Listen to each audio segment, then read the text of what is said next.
Since ancient times, stories of gods and mortals have been a fundamental part of human culture. One such tale is that of Persephone, a story of transformation, love, and the eternal cycle of life and death. Let me share with you her journey, where innocence meets destiny, and a young goddess discovers the profound balance between joy and sorrow. Persephone was the beloved daughter of Demeter, the goddess of the harvest and agriculture, and Zeus, the powerful king of the gods. In her youth, she was known as Kori, which means maiden. She embodied the essence of spring, innocent, vibrant, and full of life. Her presence made flowers bloom and the earth flourished under her touch. She spent her days in lush meadows, often with the Oceanids, the daughters of the Titan Oceanus, and other nature nymphs. Together, they gathered wildflowers, sang songs, and enjoyed the beauty of unspoiled nature. Persephone's laughter was like the gentle sound of a flowing stream, bringing happiness to everyone around her. She lived without worries, unaware of the complexities of the divine realms. Protected by her mother, Demeter, who adored her more than anything, Persephone was shielded from sorrow and responsibility. Demeter wanted to preserve her daughter's innocence and kept her away from the eyes of potential suitors. However, others noticed Persephone's beauty.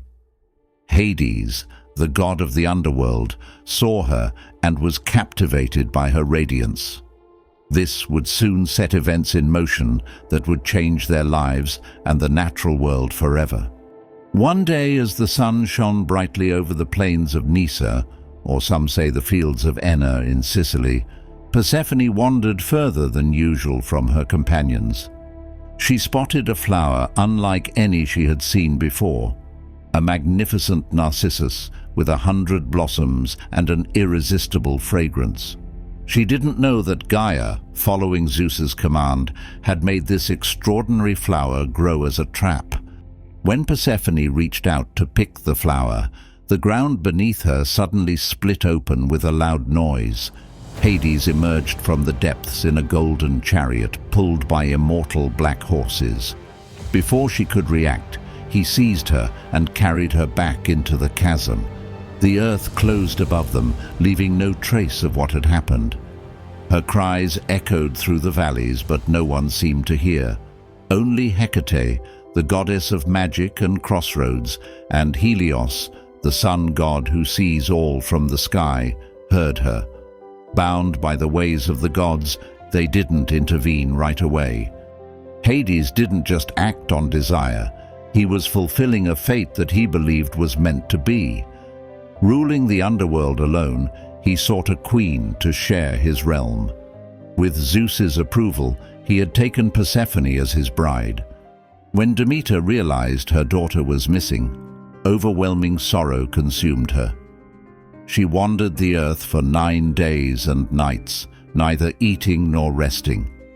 Dressed in dark robes, she searched tirelessly, holding torches to light her way through the nights. She asked everyone she met, mortals and immortals alike, if they had seen Persephone, but no one could tell her what had happened. Her despair grew deeper. In her grief, she neglected her duties as the goddess of the harvest. The fertile fields became barren, crops failed, and a devastating famine spread across the land. People suffered greatly, and their prayers and offerings dwindled as they struggled to survive. On the 10th day, Hecate approached Demeter. She said, "I heard the cries of your daughter, but I don't know who took her. Let's seek Helios's counsel, for he sees everything from the sky." They went to Helios, and moved by Demeter's anguish, he revealed the truth. "Demeter," he said gently, "Persephone was taken by Hades to be his queen. Zeus himself agreed to this." Demeter's sorrow turned into fierce anger. She confronted Zeus, demanding the return of her daughter. "You betrayed me," she declared. "I won't let the earth bear fruit until Persephone is back with me." Zeus realized that the famine threatened humanity, whose worship and offerings sustained the gods. Without mortals to honor them, the gods' power would fade. Pressured by other deities and seeing the world suffering, Zeus agreed to help. Meanwhile, in the underworld, Persephone was filled with despair. The realm of the dead was cold and dark, so different from the vibrant world she knew. She longed for the sun's warmth, the scent of flowers, and her mother's embrace.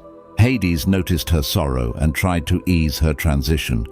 He offered her the riches of his realm, a throne beside his own, and authority over the dead. He treated her with respect, hoping she might accept her new role. As time passed, Persephone began to explore her surroundings. She walked through the Elysian fields where virtuous souls found peace, and she observed the 5 rivers of the underworld: Styx, Lethe, Acheron, Phlegethon, and Cocytus. Moved by the stories of the departed, she felt compassion growing within her. She started offering comfort and guidance, bringing kindness to a place of sorrow. One day, Hades gave her a pomegranate. Without knowing the consequences, she ate several seeds. Some stories say 6, others 4, and some mention only 1. She was unaware that eating food from the underworld would bind her to it. Ascalaphus, the son of the river Acheron and the nymph Orphne, saw her eat the seeds. Known for his keen eyes, he told the other gods, "She has eaten the food of the dead. By unbreakable laws, she cannot leave permanently."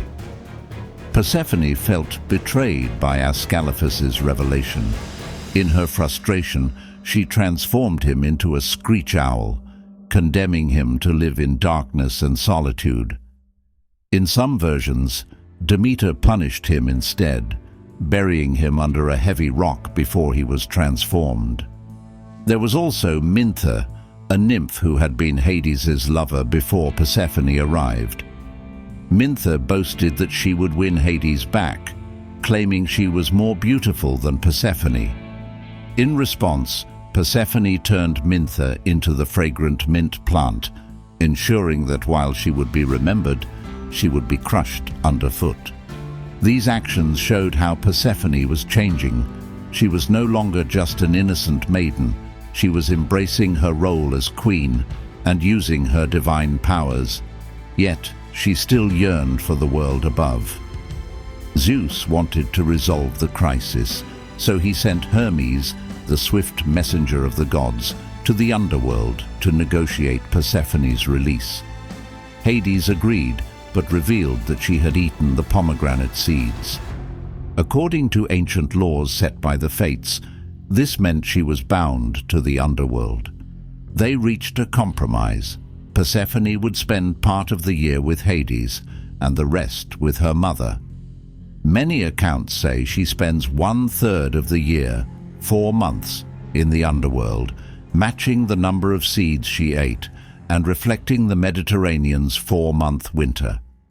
When Persephone returned to the surface, Demeter's joy restored fertility to the earth. Flowers bloomed, crops grew, and the world thrived. This marked the seasons of spring and summer. When it was time for Persephone to go back to the underworld, Demeter's sadness caused the earth to wither. Leaves fell, the air grew cold, and the harvest stopped, bringing about autumn and winter. This cycle of the seasons mirrored Persephone's journey between the 2 worlds. This arrangement symbolized the balance between life and death, growth and decay, a harmony essential to nature. Living between 2 realms, Persephone struggled with her dual identity. In the world above, she was Kore, the maiden of spring who brought renewal and life. In the underworld, she was Persephone, the powerful queen who ruled with wisdom and compassion. She often wondered, how can I belong to both the light and the shadows? Over time, she embraced her unique role as a bridge between the living and the dead, understanding the importance of both worlds. Her relationship with Hades evolved. He was no longer just her captor. He became her partner. She recognized his loneliness and the weight of his responsibilities. Though their relationship was complex, they developed mutual respect and, in some stories, genuine affection. Persephone also played key roles in other myths. In the story of Adonis, a mortal of great beauty, both Aphrodite and Persephone loved him. When Adonis was killed by a wild boar, Aphrodite begged for his return. Persephone, who had cared for him in the underworld, didn't want to let him go. Zeus decided that Adonis would spend part of the year with each goddess, reflecting themes of life, death, and rebirth. In the tale of Orpheus and Eurydice, Orpheus ventured into the underworld to bring back his wife, who had died from a snake bite. Moved by his music and devotion, Persephone persuaded Hades to let Eurydice return to the living world on one condition: Orpheus must not look back at her until they reached the surface. Tragically, he looked back too soon, and Eurydice was lost forever. This story shows Persephone's compassion and the difficulty of changing fate. Through these experiences, Persephone embraced all parts of herself. She realized that her journeys between worlds were not just personal, but had deep significance for both gods and mortals. Persephone's story became central to the Eleusinian Mysteries, one of the most important religious rites in ancient Greece, held in the town of Eleusis. While the exact rituals remain unknown because they were secret, it's widely believed they focused on Demeter and Persephone's myth. They symbolized themes of life, death, and the hope of rebirth. Initiates sought a deeper understanding of life's cycle and hoped for blessings in the afterlife. Her influence extended to art, literature, and philosophy. Poets like Homer and Ovid wrote about her, and artists depicted her in sculptures, frescoes, and pottery. She was shown sometimes as the youthful Kori, and other times as the majestic queen of the underworld, reflecting her dual nature. And that's the amazing story of Persephone, a journey of transformation, resilience, and finding balance between worlds. She went from a carefree young woman to a powerful queen, showing us that embracing change can lead to unexpected strength. So next time you notice the flowers blooming or feel the chill of winter setting in, think of Persephone. Let her story remind you that every ending leads to a new beginning. If you enjoyed this video, please give it a thumbs up. We'd love to hear your thoughts. What part of Persephone's story resonated with you the most? Let us know in the comments below. Don't forget to subscribe to our channel for more captivating tales from mythology and history. Thanks for watching, and we'll see you in the next video.